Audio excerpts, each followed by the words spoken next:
installing any software on it. You can speed up literally a lot your Android device by using these simple settings which are in the developer options. So yeah, let's go ahead and check it out. So first of all, guys, go to your device settings. So just over here, go to your device setting and find out the developer options, which will be down somewhere here.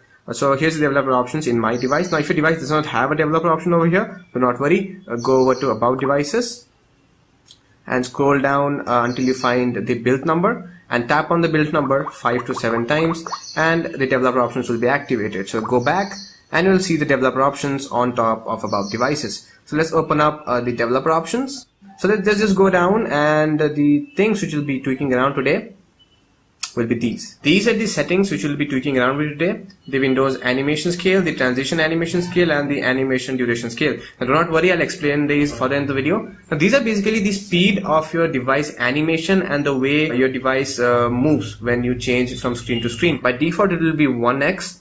In every Android device, that's the default speed. You can definitely tweak it up. If I open up Windows animation scale and say if I change it to 5x, which is slower, and if I open it again, you can see the speed, how slow it is.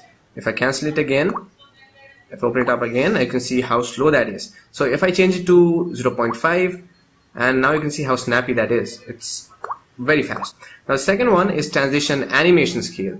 Now by default, again, it's 1. If I change it to say 10, and if I go back, you can see how slow that animation was. Now similarly, if I open up again, you can see how slow that animation is. That can take up to years if you're using an Android device. So if I open up it again and if I change it to 0.5 and let's try it out again, and you can see how snappy that was. But still there is some lag over here because again we are basically having a transition between two pages, so it will be a little bit laggy over here. But let's go back again and let's change it up again. Let's change it to say 0.5, and animation scale also is the same, 0.5, and now you can see the entire system is too snappy. Okay, changing between apps and everything is snappy, and it's a little bit more faster because now the animations are slower, due to which the entire switching between apps and changing places will be pretty much fast, right? You can also turn it off. As you can see, here is the turn off animation. If you turn it off everything, the animation will stop. You will not have any transition when you switch between things, so it might look a little bit ugly, but it will be very fast now because there is no animation. So as you can see, it's too snappy. There is no animation in between switching apps. As you can see, no animation at all. Everything switching without an animation, which means you're not wasting that 0.05 seconds which you switch between apps. But I like them setting to 0.5 because then you have animation, it looks better, and on the other hand it's also snappier. Now the second thing which we'll be doing to speed up Android device is scroll down here.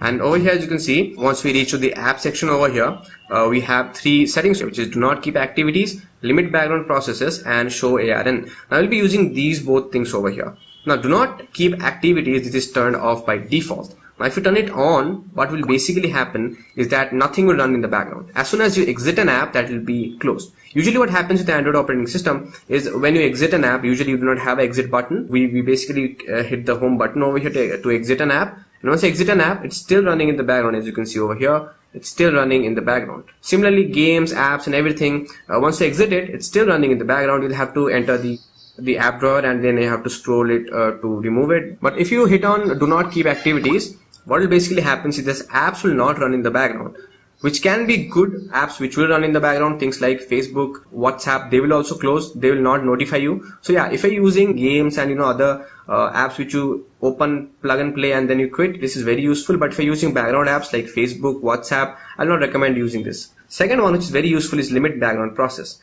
Now what this basically means, it will limit the number of apps or the number of programs running in the background. Especially, guys, as you have already mentioned, Android is a multitasking operating system which makes life very easy. You can switch between apps. You can have one app running, you can switch to another app. This has been there since the starting and the basis of Android, switching between apps and multitasking. Now by default, in any Android device, you can run unlimited number of apps in the background. Unless your phone crashes or unless your RAM is full, you can run unlimited number of apps in the background. Usually people who have smaller devices or people who have low on RAM memory, they face this problem. One, if you're running say 4 to 5 apps like Chrome, WhatsApp, Facebook, and multiple apps in the background, your phone will crash unless you close them manually, and that kind of is a pain because you cannot close the apps or you do not know which apps might crash. So this is very useful. You can limit the number of apps running in the background. Now as you can see over here, the standard limit is unlimited. If you hit on no background process, then no apps will run in the background. You will be only using one app at a time. Now similarly, if you set it to 1, you will be using basically 2 apps in the background, one in the background, one you will be using live. And if you set it to 2 processes, the same thing. And if you hit it to 4 processes, which I recommend you, there'll be 4 apps running in the processor at the same time. Usually people who have dual core phones, people who are low on memory, or people who have a lot of apps on their Android devices, cluttering up their RAM, I recommend you to setting it to 3 or 4. Do not set it to 1, or do not set it to no background process. Then your Android phone will be pretty much like old Nokia phones. And it's very useful because usually we do not use more than 3 apps or 4 apps at a time. So this is very useful, 3 or 4. Do not set it to 1, that will be very harmful. Let's cancel that. And yeah, that's about it, guys. That's the entire video about how to speed up your Android device without installing any apps on it. I hope this video was helpful. If this video was helpful, please give it a thumbs up. That will help me a lot. And please subscribe if you haven't subscribed. Hit on the red subscribe button and join the Android community. I'll be posting more videos on this subject. So yeah, stay subscribed for more videos like this. Comment something if you have any suggestions. If you want something else to be shown in this channel, please put it down in the comments. Subscribe, like, and yeah, that's about it. I'm your host HK from the Android Guy signing up. Stay